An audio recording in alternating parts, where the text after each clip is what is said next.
The Alchemist by Paulo Coelho, Part 2, page 52 through 57.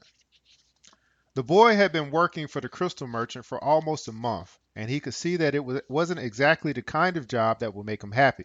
The merchant spent the entire day mumbling behind the counter, telling the boy to be careful with the pieces and not break anything.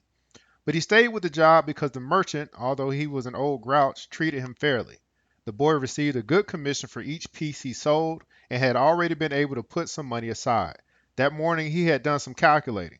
If he continued to work every day as he had been, he would need a whole year to be able to buy some sheep.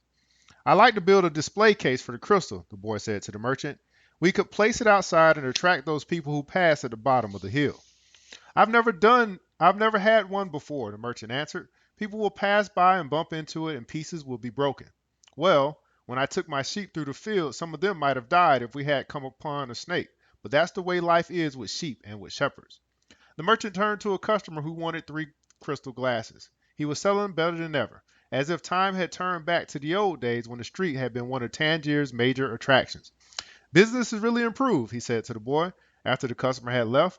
"I'm doing much better, and soon you'll be able to return to your sheep. Why ask more out of life?" "Because we have to respond to the omens," the boy said, almost without meaning to. Then he regretted what he had said, because the merchant had never met the king.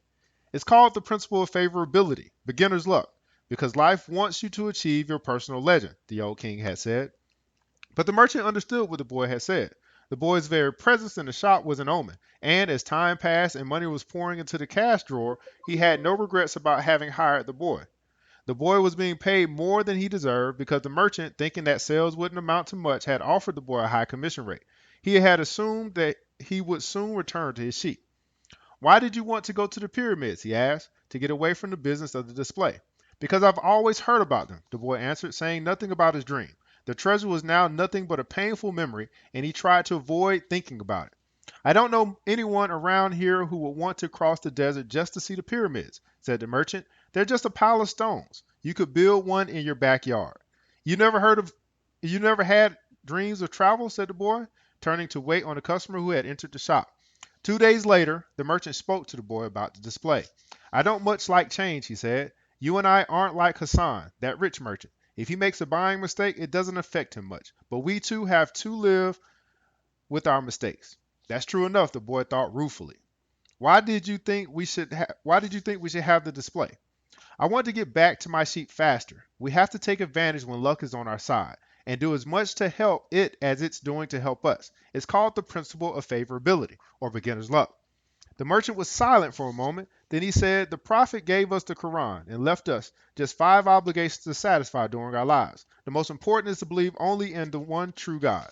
The others are to pray 5 times a day, fast during Ramadan, and be charitable to the poor." He stopped there. His eyes filled with the tears as he spoke of the Prophet. He was a devout man, and even with all his impatience, he wanted to live his life in accordance with Muslim law.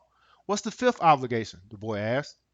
"2 days ago, you said that I had never dreamed of travel," the merchant answered. "The fifth obligation of every Muslim is a pilgrimage. We are obliged at least once in our lives to visit the holy city of Mecca. Mecca is a lot further away than the pyramids. When I was young, all I wanted to do was put together enough money to start this shop.